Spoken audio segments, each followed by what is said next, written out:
हाँ दोस्तों, स्वागत है आपका मेरे YouTube चैनल इंग्लिश बाबू पर। और आज मैं फिर हाजिर हूँ आपके साथ एक नई स्टोरी लेकर। और दोस्तों, आज की जो स्टोरी है ये विक्रम बेताल की सीरीज़ से ली गई है। बहुत ही इंटरेस्टिंग स्टोरी है, सुनकर आपको बहुत मज़ा आएगा। उसके अलावा इस स्टोरी के अंदर आपको कई सारे नए इंग्लिश के वर्ड मीनिंग सीखने को मिलेंगे, उनकी करेक्ट प्रोनाउंसिएशन के बारे में पता चलेगा, और जो इसका ग्रामर का पार्ट है हम उसे बिल्कुल डिटेल में कवर करेंगे। तो चलिए दोस्तों, आज की इस कहानी को हम शुरू करते हैं। और सबसे पहले कहानी का टाइटल देखते हैं। कहानी का टाइटल है द डिसऑनेस्ट फादर। क्या मतलब हुआ दोस्तों? डिसऑनेस्ट का मतलब होता है बेईमान, जो कि एक एडजेक्टिव है। तो इस लाइन का क्या मतलब हुआ? द डिसऑनेस्ट फादर मतलब कि बेईमान पिता। तो दोस्तों, ये आज की इस कहानी का टाइटल है, शीर्षक है। और अब मैं इसे पढ़ना शुरू करता हूँ। आपसे रिक्वेस्ट है आप इसे बिल्कुल ध्यान से सुने ताकि आप इसे बिल्कुल अच्छे से समझ सकें। तो चलिए इसको शुरू करते हैं। A long time ago, in the kingdom of Banaras, there lived a merchant by the name of Kaushik. Kaushik क्या मतलब हुआ? अ लॉन्ग टाइम अगो मतलब कि बहुत समय पहले, in the kingdom of Banaras, Banaras के राज्य में, साम्राज्य में, देयर लिव्ड अ मर्चेंट, एक व्यापारी रहा करता था, by the name of Kaushik, Kaushik नाम से। तो इस पूरी लाइन का क्या मतलब हुआ कि बहुत समय पहले बनारस के राज्य में, बनारस के साम्राज्य में एक कौशिक नाम का व्यापारी रहा करता था। He was a god fearing man. क्या मतलब हुआ दोस्तों? गॉड फियरिंग एक एडजेक्टिव है जिसका मतलब होता है भगवान से, ईश्वर से डरने वाला व्यक्ति। इस तरह के व्यक्ति को गॉड फियरिंग व्यक्ति कहा जाता है। तो इस लाइन का क्या मतलब हुआ? He was a god fearing man, वह एक ईश्वर से डरने वाला, या कह सकते हैं भगवान से डरने वाला आदमी था। बट लेकिन इट सो हैपन्ड, लेकिन ऐसा हुआ दैट कि his wife was a women, उसकी जो पत्नी थी वो महिला थी, of loose virtues. Loose virtues का मतलब होता है ऐसा व्यक्ति जो कि अनैतिक हो, या कह सकते हैं अपनी आम भाषा में ऐसा व्यक्ति जिसका आचरण अच्छा ना हो, जिसका चरित्र अच्छा ना हो, उसे लूज वर्च्यू कहा जाता है। तो इस पूरी लाइन का क्या मतलब हुआ? लेकिन जो उसकी पत्नी थी वो क्या थी? वो अच्छे चरित्र की नहीं थी। They had a daughter. क्या मतलब हुआ? दे हैड ए डॉटर, उनकी एक बेटी थी। Whose name was Vasanta. Whose का मतलब होता है जिसका, जिसकी, जिसके। तो इस लाइन का क्या मतलब हुआ? हुज नेम वॉज वसंता, जिसका नाम वसंता था। तो इस पूरी लाइन का क्या मतलब हुआ कि उनकी एक बेटी थी जिसका नाम वसंता था। Due to the bad example. Due to का मतलब होता है की वजह से, due to the bad example set by her mother, मतलब कि due to the bad example मतलब कि गलत उदाहरण जो कि सेट किया गया था, किसके द्वारा? उसकी माँ के द्वारा। Vasanta soon grew up to be an immoral young women. जो वसंता थी वो बड़ी हुई to be an immoral young women, एक अनैतिक युवती के रूप में। चलिए आगे देखिए। When her father realized that her character was loose। क्या मतलब हुआ? रियलाइज़ का मतलब होता है किसी चीज़ का पता चलना, फिर महसूस होना। तो इस लाइन का क्या मतलब हुआ? When her father realized, जब उसके पिता को इस चीज़ का एहसास हुआ दैट कि हर कैरेक्टर की, जो उसका चरित्र है, was loose, वो क्या है? थोड़ा वो अनैतिक है। ही डिसाइडेड, उन्होंने तय किया। डिसाइड करने का मतलब होता है फैसला करना, निर्णय करना, या फिर तय करना। उन्होंने तय किया दैट की द बेस्ट रेमेडी, रेमेडी का मतलब होता है इलाज। द बेस्ट रेमेडी वॉज, जो मतलब जो सबसे अच्छा इलाज है, to get her married off, वो क्या है? उसकी शादी कर देने का। He found a good groom for her, उन्होंने उसके लिए एक बहुत अच्छा दूल्हा ढूंढा। ग्रूम का मतलब दूल्हा, और फाउंड, ये फाइंड की सेकंड फॉर्म है। He found a good groom for her, उन्होंने उसके लिए एक बहुत अच्छा दूल्हा ढूंढा, मतलब एक अच्छा वर ढूंढा। Her husband Kumar was a young merchant, मतलब जो उसका जो पति कुमार था वो एक युवा व्यापारी था। एंड और he was also a kind and honest man, और वो एक बहुत ज़्यादा दयालु और एक ईमानदार आदमी था। हु लव्ड वसंता, जो कि वसंता से प्यार करता था, डियरली, बहुत ज़्यादा। चलिए आगे देखिए।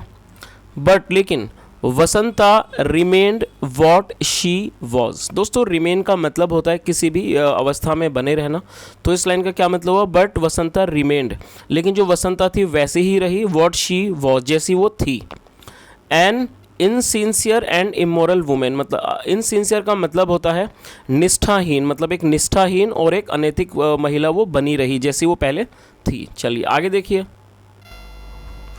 वन डे, एक दिन, हर फादर कौशिक, जो उसके पिता थे कौशिक, सेंट। दोस्तों ये सेंट की सेकंड फॉर्म है और ये जो आज की स्टोरी है ये पास्ट इंडेफिनिट में है, और जब भी पास्ट इंडेफिनिट में अफर्मेटिव का कोई वाक्य बनाया जाता है तो वहाँ वर्ब की सेकंड फॉर्म का प्रयोग किया जाता है। तो इस लाइन का क्या मतलब हुआ, एक दिन उसके पिता कौशिक ने सेंट अ मैन सर्वेंट, एक पुरुष नौकर को भेजा, टू कुमार्स हाउस, कुमार के घर पर।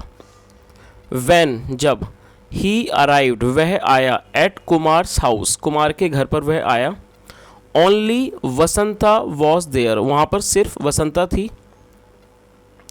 When she saw him, ये सी की सेकंड फॉर्म है, सी मतलब देखना और सो मतलब देखा। When, जब, she saw him, जब उसने उसे देखा, she was very upset, वो बहुत ज़्यादा अपसेट होगी। अपसेट का मतलब होता है किसी भी तरह से उदास हो जाना, वो बहुत ज़्यादा उदास हो गई, बिकॉज, क्योंकि द सर्वेंट, जो सर्वेंट था, नौकर था, had been one of her lovers, मतलब वो क्या था, वो उसका एक प्रेमी रहा था। वैन शी वॉज अनमेरिड, जब वह अविवाहित थी, इन हर फादर्स हाउस, अपने पिता के घर पर। चलिए आगे देखिए। शी आस्क्ड हिम, आस्क का मतलब होता है किसी से कुछ पूछना या फिर किसी व्यक्ति को कोई काम करने को कहना, तो क्या मतलब हुआ, she asked him to go away, उसने उसे दूर चले जाने को कहा, बट, लेकिन, the man servant refused to go, लेकिन वो जो मैन सर्वेंट था, मतलब वो जो पुरुष नौकर था, रिफ्यूज टू गो, उसने जाने से इनकार कर दिया, या कह सकते हैं उसने जाने से मना कर दिया। सो, इसलिए, she added poison to a glass of milk, तो उसने क्या किया, ऐड करने का मतलब होता है मिला देना, उसने मिला दिया जहर, पॉइजन मतलब जहर को मिला दिया, to a glass of milk, एक दूध के गिलास में, and offered it to the servant, और उसने उस नौकर को वो दे दिया, ऑफर कर दिया मतलब कि दे दिया। ही ड्रैंक इट, उसने उसे पिया, और दोस्तों ये ड्रिंक की सेकंड फॉर्म है, ही ड्रैंक इट, उसने उसे पिया, एंड फेल डाउन डेड, और वो मतलब कि नीचे गिरकर मर गया। फेल डाउन डेड मतलब नीचे गिरकर मर गया। She hid the dead body in the house, और ये दोस्तों हाइड की सेकंड फॉर्म है, she hid the dead body in the house, उसने लाश को घर के अंदर छुपा दिया, घर में छुपा दिया। दैट इवनिंग मतलब कि उस शाम, her husband Kumar came back, जो उसका पति था कुमार वो वापस आया। एंड वसंता एक्टेड नॉर्मल, और जो वसंता थी उसने नॉर्मल मतलब एक सामान्य व्यवहार किया।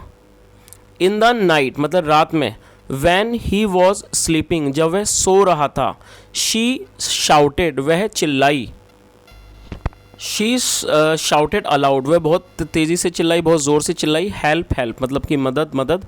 My husband has killed my father's servant, और दोस्तों यहाँ हैज़ के बाद थर्ड फॉर्म का प्रयोग किया गया है, किल्ड ये थर्ड फॉर्म है, और जब हैज़ के साथ थर्ड फॉर्म का प्रयोग किया जाता है तो वो प्रेजेंट परफेक्ट का वाक्य होता है। तो क्या मतलब हुआ, my husband has killed my father's servant, मतलब कि मेरे पति ने मेरे पिता के नौकर को मार दिया है, बाय पॉइजनिंग हिम, उसे जहर देकर। चलिए आगे देखिए।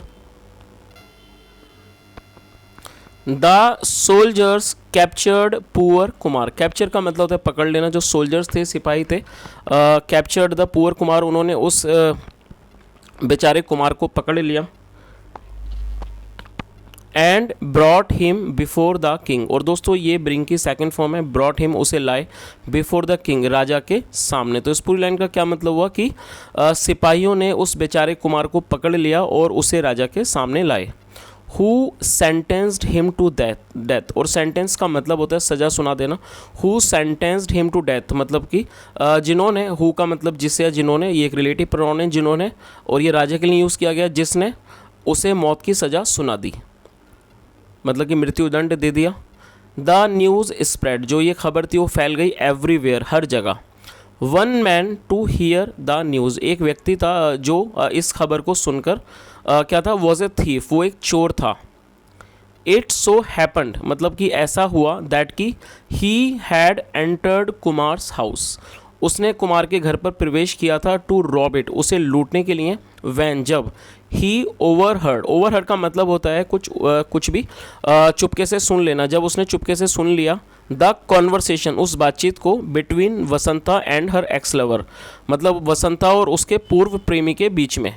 द मैन सर्वेंट, जो उसका पूर्व प्रेमी था, मैन सर्वेंट मतलब जो पुरुष नौकर था, उसने उसके बीच में और वसंता के जो बीच की बातचीत थी उसने उसको ओवरहर्ड कर लिया, मतलब चुपके से सुन लिया।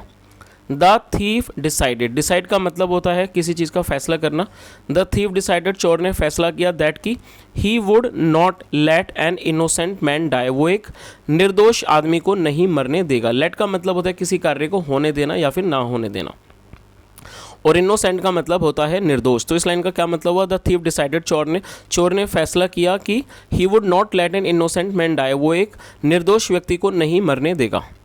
ही वेंट टू द किंग, वह राजा के पास गया, एंड टोल्ड हिम एवरीथिंग, और उसे सब कुछ बताया। दैट की ही हैड विटनेस्ड, उसने मतलब वह इस चीज़ का गवाह बना था। He also had to tell, दोस्तों हैड टू का प्रयोग जब किया जाता है जब किसी व्यक्ति को कोई भी काम मजबूरी में करना पड़ा हो और वो पास्ट में हो। तो इस लाइन का क्या मतलब हुआ? He also had to tell the king that he was a thief, उसे राजा को ये भी बताना पड़ा कि वह चोर था। The king on hearing this reversed the judgement, reverse करने का मतलब होता है पलट देना। तो क्या मतलब हुआ? द किंग, जो राजा थे, ऑन हियरिंग दिस, ये सुनने के बाद, ये सुनकर, रिवर्स द जजमेंट, उन्होंने जो उनका फैसला था, जजमेंट था, उसको उन्होंने पलट दिया। He sentenced Vasanta to death, उन्होंने वसंता को मौत की सज़ा दे दी। And ordered the release of Kumar, और उन्होंने कुमार को रिलीज़ किए जाने के मतलब कुमार को छोड़े जाने के आदेश दे दिए। The king also let the thief, राजा ने चोर को भी जाने दिया, thief go, after making him promise never to steal again. और दोस्तों ये मेकिंग हिम, ये जो वाला वाक्य है, ये पॉजिटिव वाक्य है जब हम किसी से कोई भी कार्य करवाते हैं। तो इस लाइन का क्या मतलब हुआ? राजा ने चोर को भी जाने दिया, after making him promise never to steal again, उससे इस चीज़ का वादा करवा के कि वो दोबारा से कुछ चोरी नहीं करेगा। चलिए आगे देखिए। बेताल आस्क्ड किंग विक्रम, बेताल ने राजा विक्रम से पूछा, who was responsible for the whole incident. क्या मतलब हुआ? Who was responsible for the whole incident, मतलब इस पूरी ये जो घटना है उसके लिए कौन जिम्मेदार था।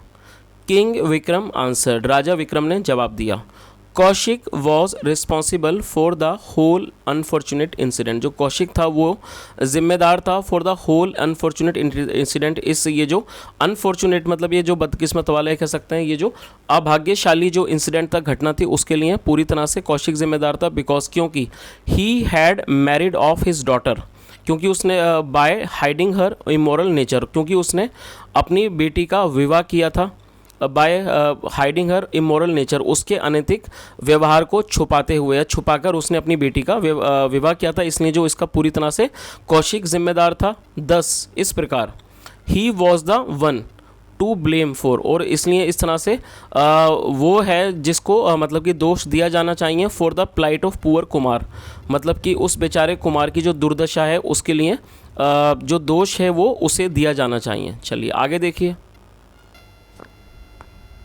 बेताल अग्रीड, जो बेताल था वो सहमत हुआ, बट लेकिन ही स्लिप्ड अवे, लेकिन वो भाग गया, स्लिप्ड अवे अगेन, लेकिन वो दोबारा से भाग गया। सीन्स, क्योंकि the king had failed to remain silent, क्योंकि जो राजा थे वो खामोश रह पाने में नाकाम हो गए थे, मतलब विफल हो गए थे।